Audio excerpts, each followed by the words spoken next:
विवाह में गोत्र, पिंड और प्रवर की क्या महत्ता है, इस पर हम विचार कर रहे हैं। देखिए, गोत्र, पिंड और प्रवर ये प्राणभूत हैं। जैसे जीवन में प्राणों की आवश्यकता है तो जीवन चलता है। प्राण नहीं है, आवश्यकता नहीं है, इसका मतलब शरीर अब निष्क्रिय हो गया, तभी तो आवश्यकता नहीं है। उसी से चलता है वो, नहीं तो समाप्त। ऐसे ही भारत की या पूरे विश्व की, विश्व में मनुष्यों की नहीं, पशु पक्षियों की भी, उसके आगे मैं चर्चा करूंगा, कि जो विवाह व्यवस्था है, विवाह का मतलब क्या हुआ बताया ना, रति दार फला। विवाह का मुख्य उद्देश्य क्या है? संतान संतान संतान, वंश परंपरा की वृद्धि। उसको हमने एक संस्था का नाम दे दिया विवाह, इतनी सी बात। तो उसमें ये प्राण आधायक तत्व हैं। विवाह हो जाएगा, संतानें हो जाएंगी। किसी को श्वास नहीं आ रहा, उसको ऊपर से देना पड़ता है ना, तो ऐसी संतानें होंगी।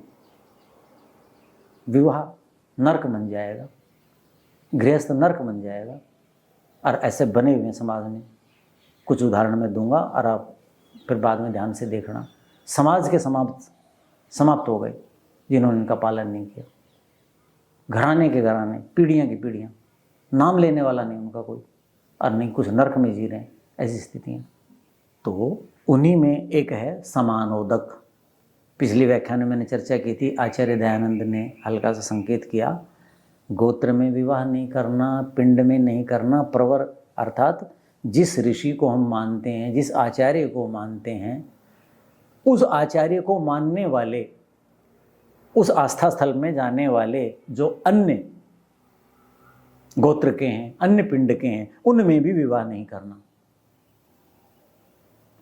आपने देखा होगा हरियाणा में, अब तो कम हुआ है विवाद, 15 साल 20 साल पहले बहुत विवाद हुआ कि भी गोत्र में विवाह नहीं करना। लेकिन एक ही गांव में 2 गोत्र रह रहे हैं, एक ही गांव में क्या रह रहे हैं? 2 गोत्र रह रहे हैं, और उन गोत्रों के, दोनों गोत्रों के बच्चा और बच्ची, यो युवती विवाह कर लेते हैं, फिर भी गांव में विरोध करते हैं। और ये आज के तथाकथित पढ़े लिखे, जैसे मैंने कहा मनोमय कोश के लोग, जो अपने आप को पढ़ा लिखा तो मानते हैं, तर्क वितर्क करते हैं, लेकिन सृष्टि नियम को नहीं जानते, जान भी तो उनकी अवहेलना करते हैं, उनका उपहास करते हैं। तो वो खिल्ली उड़ाते थे, टीवी पे डिबेट होती, उसमें खिल्ली उड़ाते थे, अखबारों में और जगह, ये जाहिल है, ये फलाना है। वो अन्नमय और प्राणमय कोश के लोग हैं। कौन लोग? जो इस चीज़ का विरोध करते हैं ग्रामीण क्षेत्र में, किसान हैं, अनपढ़ हैं, मजदूर हैं, ये हुआ। क्यों? वो तो धर्म को मानते हैं, भाई हमें तो धर्म का पालन करना है, हमारे यहाँ लिखा है कि गोत्र में विवाह नहीं करना, पिंड में विवाह नहीं करना, प्रवर में विवाह नहीं करना। तो उनको कहते थे ये तो तुम्हारे गोत्र के नहीं थे, दूसरे गोत्र का लड़के विवाह क्यों कर दिया, क्यों इनको रोक रहे हो, क्यों इनको मार रहे हो, पीट रहे हो? तो कहते थे नहीं, ये बहन भाई है। एक गांव के आचार्यों ने बता दिया कि एक जो बस्ती है, एक जो गांव है, उसमें रहने वाले स्त्री पुरुष क्या हैं? बहन भाई, यानी उनके बच्चे। ये कहा, ये भी उन्होंने कहा। ये किनको कहा? अन्नमय और प्राणमय कोश के लोगों को। उनको साइंस नहीं समझा सकते, विज्ञानमय कोश वाले उनकी खिल्ली उड़ाते हैं। फिर उन्होंने इसलिए माना कि हमारे मंदिर में ऐसा कहा जाता था, हमारे धर्म स्थल में ऐसा कहा गया, हमारे आचार्यों ने ऐसा कहा, भाई हमारे बड़े ऐसा करते थे, हमारे गुरुजन माता पिता ऐसा करते हैं। नहीं भाई, गाँव में नहीं। गाँव में दूर गए 10 कोस पे, 15 कोस पे, उस गाँव की कोई लड़की मिल गई, उस गाँव में ब्याही हुई है, उसको रुपया दे के आते थे।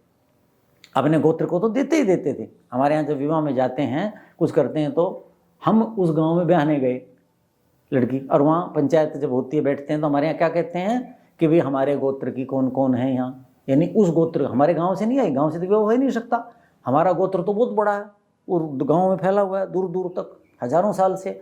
हमारे गोत्र की यदि कोई लड़की है यहाँ बहू बन के आई हुई है, कौन है? वो हमारी बहन है, तो उसको मान्यता देते, मानते थे कि वे हमारे गोती गोती भाई, बहन भाई। ऐसे ही गांव में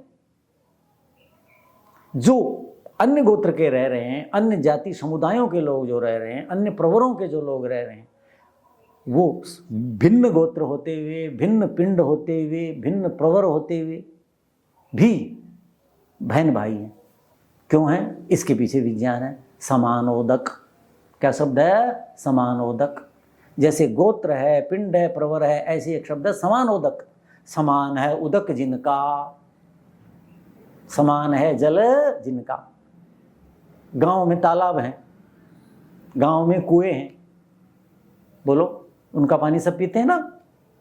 उनकी गाय भैंसे, उनकी बकरियां, उनके ऊंट, उनकी भेड़ें और उनके खाद्य पदार्थों का सब लोग मिलकर सेवन करते हैं।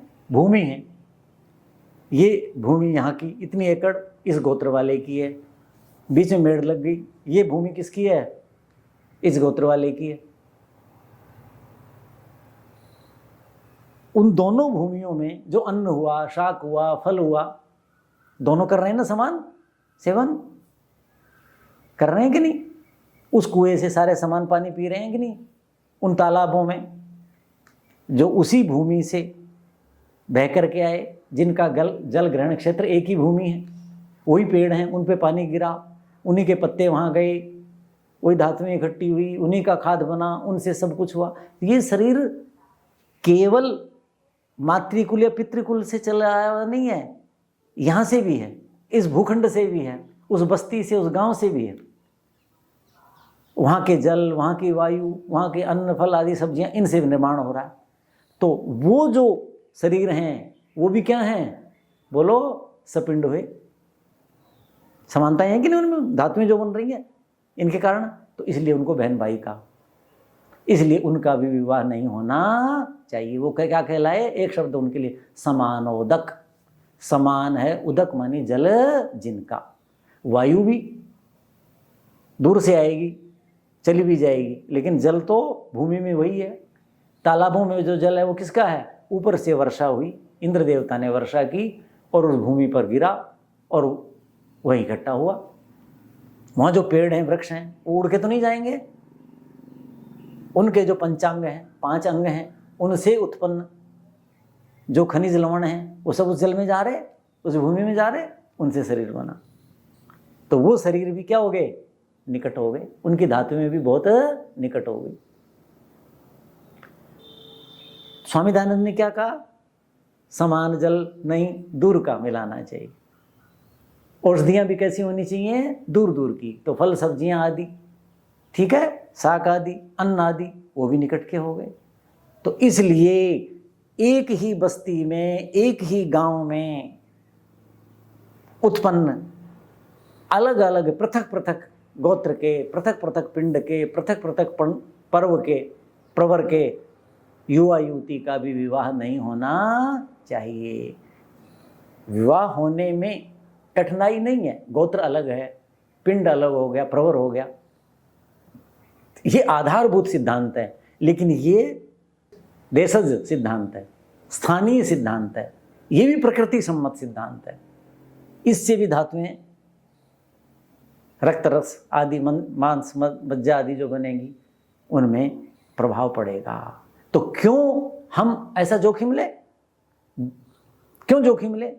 तो ये सृष्टि सम्मत, प्रकृति सम्मत सिद्धांत हुआ, ताकि हम दूसरे देश, दूर देश की धातुओं को मिलाएं। इस देश का, इस स्थान का युवा दूर देश की युवती से विवाह करे, जहाँ का अन्न, फल, सब्जियां आदि, जल आदि उससे पुष्ट हुआ शरीर हो। क्यों ऐसी हानि करें? एक दोष तो ये आ जाएगा, यदि समान गांव में करेंगे तो। दूसरा दोष क्या आ जाएगा? सामाजिक दोष आ जाएगा। क्यों? ऐसे विवाह होने लगेंगे तो बच्चे जो ही 12 साल के हुए, 14 साल के हुए, जो ही शरीर के अंदर यौवन प्रवेश करता है, उनकी दृष्टि बदल जाएगी। किनकी? घर में ही आप देखो, बोलो बहन भाई कितने ठीक रहते हैं, लेकिन जैसे अब श्रृंगार करने लग गए, ये करने लग गए, वहाँ दृष्टियाँ बदली हुई। बहन भाई शादियाँ कर रहे हैं, बहन भाई आपस में संबंध बना रहे, आज के संबंध, आज के ज़माने में। क्यों? क्योंकि उनको ये चीज़ समझ में नहीं आती। और पहले वाले जवान बहन हो जाती थी, सब कुछ हो जाती थी, दृष्टि क्यों? क्योंकि ये मेरी बहन है, ये मेरा भाई है। बहन भाई क्या संबंध है? स्त्री पुरुष तो है ही। फिर वहां दृष्टि, दृष्टि ने ही तो बदल दिया सब कुछ, विचार नहीं। तो ऐसे गांव में यदि विवाह होने लगेंगे गोत्र पिंड प्रवर भिन्न होने पर भी, तो क्या होगा? वो युवा युवतियां कैसे रहेंगे आपस में? एक गांव के लड़का लड़की विवाह कर रहे, भाग रहे, घरों में बहन भाई विवाह कर रहे, ऐसे केस आने लगे। तो जब हम, ये सामाजिक अपराध हो जाएगा। तो सामाजिक व्यवस्था बनाने के लिए भी बोलो समानोदक का विवाह नहीं होना चाहिए। ये बात हम बचपन में डालेंगे कि एक ही गांव में एक ही जल का सेवन करने वाले, उस जल से उत्पन्न पदार्थों का सेवन करने वाले सब कौन है? भ्राता भगिनी, बहन भाई हैं। तो फिर क्या होगा? सामाजिक अपराध नहीं बढ़ेंगे। प्रकृति सम्मत जो दोष हैं उससे तो बचेंगे ही बचेंगे, इससे भी बचेंगे। ये विषमताएं आ गई, बहुत बुरी स्थितियां आ गई। तो इस दृष्टि से हमें विचार करना चाहिए। तो देखो सामान्यतः हम, मेरा गांव का जन्म है, सारी हमारे यहाँ क्या है, इसको सरल करने के लिए क्या बनाया कि पिंड को कौन समझे कि कितनी पीढ़ियां बीत गई, प्रवर को कौन समझे कि कितना ये हो गई। तो हमारे सीधा कर दिया कि भाई 4 गोत्र टालने हैं, 4 गोत्र टालने, 4 गोत्र में विवाह नहीं करना। किसमें? अपने गोत्र में, यानी मेरा गोत्र, मेरे पिता का गोत्र, मेरे पिता का गोत्र, मेरे दादा का गोत्र, कुल परंपरा से पुरुष प्रधान समाज। अपने गोत्र में विवाह नहीं करना, ठीक हो गया। दूसरा, किसमें नहीं करना? माँ के गोत्र में विवाह नहीं करना। पिंड कौन देखता फिरे? कौन इतना हिसाब लगाए? नहीं समझेगा तो सामान्यकरण कर दिया आचार्यों ने, हमारे वृद्धों ने, कुल वृद्धों ने, समुदाय वृद्धों ने, हजारों साल पहले।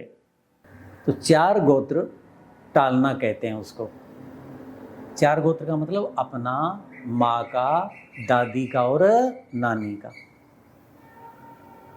यानी अपना गोत्र कुल परंपरा का, माँ का गोत्र जिसका मैं 1/2 हूँ, वो माँ का गोत्र हो गया। और उसके बाद क्या हुआ? मेरे से पहले मेरे दादा का गोत्र तो मेरा ही गोत्र हो गया। तो वहाँ भिन्न गोत्र कौन था? माँ के बाद दादी दूसरे कुल से आई थी, तो दादी का गोत्र टालना है, अर्थात दादी के गोत्र में विवाह नहीं करना। इधर जो मेरे पिता हैं, ठीक है कि नहीं, वहाँ तो दादी दूसरे गोत्र से आएगी, और उधर मेरी माँ है, तो मेरी माँ का गोत्र तो मेरे नाना का गोत्र हो गया। लेकिन माँ के अंदर एक गोत्र और है, किसका है? मेरी नानी का। माँ के पिता और माँ की माँ, तो माँ का गोत्र तो माँ के पिता वाला गोत्र हो गया, नाना का। उधर 50% क्या है? मेरी माँ की माँ, अर्थात मेरी नानी, तो नानी। 4 गोत्र हो गए, अपना गोत्र, माता का गोत्र, दादी का गोत्र और नानी का गोत्र। अब ये 4 गोत्र यदि टाल देंगे, विवाह नहीं करेंगे, तो आप बहुत दूर चले गए संबंधों, रक्त संबंधों से, वहां से कन्या आएगी, वो भी कहीं न कहीं पिंड से जुड़ी होगी, लेकिन वो कई 100 वर्ष पहले, 50 पीढ़ी, 30 पीढ़ी, 40, 100 पीढ़ी दूर की हो सकती। लेकिन तब तक क्या होगा कि वो जो दोष थे, मैंने बताया था 1/64 के बाद, 7वीं पीढ़ी के बाद, 7वें पुरुष के बाद न्यून हो जाते हैं। आज का विज्ञान भी कहता है कि जी वो रहते तो हैं दोष, लेकिन वो कम होते जाते हैं। ज्यों ज्यों हम 1/2 हुए, 1/4 हुए, 1/8 हुए, 1/16 हुए, 1/32 हुए, 1/64 हुए, समझ गए कि नहीं? तो कम 64 के बाद बहुत कम होते जाएंगे, तो बहुत, तो सीधा सा सरल मार्ग बता दिया, आप इस रूप से कर सकते हैं। तो मोटे रूप से सिद्धांत क्या हुआ? आचार्य कहते हैं, देखो, सगोत्रासु सपिंडासु समान प्रवरासु स्त्रीषु भार्यत्वं न उपपद्यते। सगोत्र, सपिंड, सप्रवर, इसमें मैं एक शब्द और जोड़ूं जो स्वामी दयानंद और मैंने विचार बनाया, और आचार्यों को भी मैंने पढ़ा, क्या? समानोदकासु, समान है उदक जिनके, गोत्र भी भिन्न है, पिंड भी भिन्न है, प्रवर भी भिन्न है, लेकिन समानोदक हैं, एक ही बस्ती में रहते हैं, ऐसी स्त्रियों में भार्यत्वम नोपद्यते, भार्यत्व युक्ति संगत नहीं है, सृष्टि सम्मत नहीं है। क्यों नहीं है? इसके ऊपर एक आचार्य का मत देता हूं। आचार्य जयदेव विद्यालंकार हुए, उन्होंने आयुर्वेद के आचार्य बहुत बड़े, गुरुकुल कांगड़ी विश्वविद्यालय के पुराने पढ़े हुए, उन्होंने चरक संहिता जो है उसके ऊपर टीका लिखी। वहाँ वो उस प्रसंग में क्या कहते हैं सार रूप में बता देता हूँ। देखिए, यद्यपि समान गोत्र वाले स्त्री पुरुषों में, इन्होंने समान गोत्र कहा, तो गोत्र का मतलब क्या होगा? समान गोत्र वालों में, समान पिंड वालों में, समान प्रवर वालों में और समान उदक वाले स्त्री पुरुषों के मैथुन से भी गर्भ स्थापन हो सकता है। मैथुन तो समझते हैं ना, रति क्रिया, समागम, यानी समान गोत्र, समान पिंड, समान प्रवर और समान उदक, जिनका त्याज्य कहा कि इनको छोड़ देना चाहिए, मत छोड़ो, यदि उनका भी विवाह हो जाएगा तो क्या होगा? यानी स्त्री पुरुष कोई भी मिलें तो संतान तो होगी ही होगी। कहते हैं उनके मैथुन से भी गर्भ स्थापन हो सकता है, हो जाता है। इन्होंने ये नहीं कहा, मैंने थोड़ा सा आगे का शब्द बोल दिया। इनका शब्द देखो, आचार्य है ना, मैं तो जल्दी में बोल गया। गर्भ स्थापन हो जाता है, ये कहा। इन्होंने ये नहीं लिखा कि संतान पैदा हो जाती, ये तो मैंने जोड़ दिया, बोल दिया ना, मैं जल्दी में बोल गया। ये तो गंभीर व्यक्ति होते हैं, वैज्ञानिक सृष्टि का जो विज्ञान है आयुर्वेद, उसको जानते हैं। तो गर्भ स्थापन हो सकता है, गर्भ स्थापन हो सकता है, परंतु उनमें विकलांगता, मनोविकार, कुष्ठ, अक्षी रोग आदि बहुत से रोग, नाना प्रकार के रोग होते हुए देखे जाते। यानी संतान तो होगी, जब दो धातुएं मिलेंगी स्त्री और पुरुष की तो संतान हो जाएगी, ये हो जाएगी। लेकिन क्या हमें वो संतान चाहिए जो शारीरिक और मानसिक रोगी हो? ये कहते हैं। अर्थात इनमें यदि आप विवाह करोगे तो ये विकार आएंगे और जीवन का लक्ष्य पूरा नहीं होगा, कुल वृद्धि कैसे होगी? अब उसको थोड़ा बता दूं मैं, किसको, कि इनका ना गर्भ स्थापन हो सकता है। ये क्यों कहा होगा? मेरा विचार है, इन्होंने कहा कि भी संतान हो जाएगी तब भी। गर्भ स्थापन का मतलब क्या है? मैं ऐसे परिवारों से मिला हूँ यहाँ, इस पे मैंने काफ़ी काम किया हुआ, यूजीसी का प्रोजेक्ट किया लोगों से। तो एक परिवार से मैं मिला उदाहरण के रूप में, उनके बहुत वर्ष के बाद सपिंड विवाह कर रखा था, यानी अपने ही गोत्र में, गोत्र भी वही है, सगोत्र ही कह लीजिए, और सपिंड तो थे ही थे, यानी रिश्तों में ही विवाह कर देते हैं, कर रखा था। तो मैंने उनसे पूछा, मैं कहा वो बताओ। उन्होंने बताया कि जी 5-6 बार तो हमारी बहू जो है उसका गर्भस्राव हो चुका, अब एक बच्चा मुश्किल से पैदा हुआ और उसके अंदर भी ये तरह तरह के रोग हैं, क्या करें? फिर मैंने पूछा जी आपका विवाह, कहने लगा कि इन बच्चों का कि ये जी वो नानी मौसी के बच्चे बच्चियाँ थे, मौसी के, उनका बोले हमारे भी ऐसे ही था जी, 2 पीढ़ियों का। तो उन्होंने खुद बताया पहले भी ऐसा था। क्यों? क्योंकि वो परिवार सीमित हैं समुदाय के और उनमें कर लेते हैं, और दोषों का पता नहीं। बोले जी हमें तो पता नहीं था। अब उनकी मुश्किल क्या हो गई कि वंश परंपरा आगे नहीं बढ़ रही, तो गर्भ स्थापन तो हो जाएगा, क्या हो जाएगा? गर्भस्राव हो जाएगा, गर्भपात हो जाएगा। श्राव और पात में अंतर है। श्राव कब होगा? जब कलल अवस्था में जीव होता है, तरल अवस्था में होता है। गर्भपात किसको कहेंगे? जब वो एक पिंड आकार ले लेता है। तो गर्भस्राव हो सकता है, गर्भपात हो सकता है, और संतान हो भी गई तो वो ऐसी होगी। तो मुझे लगता है इन चीज़ों को ध्यान में रखते हुए आचार्य जयदेव ने कहा होगा गर्भ स्थापन हो सकता है। स्थापन तो हो सकता है, लेकिन हो सकता है वो गर्भ में परिणत न हो। गर्भ में परिणत हो गया तो वो संतति में परिणत न हो। तो ये चीज़ें ऐसी हैं। तो आचार्य जयदेव ने जो कहा, उधर वो जो वैज्ञानिक साइंटिस्ट कह रहे थे कि 1/64 के बाद विकृतियाँ कम हो जाती हैं, दोष कम रहने लग जाते हैं धातुओं में। तो उसके ऊपर अगले व्याख्यानों में उदाहरण पूर्वक गंभीरता से विचार करेंगे। ओम शांति शांति।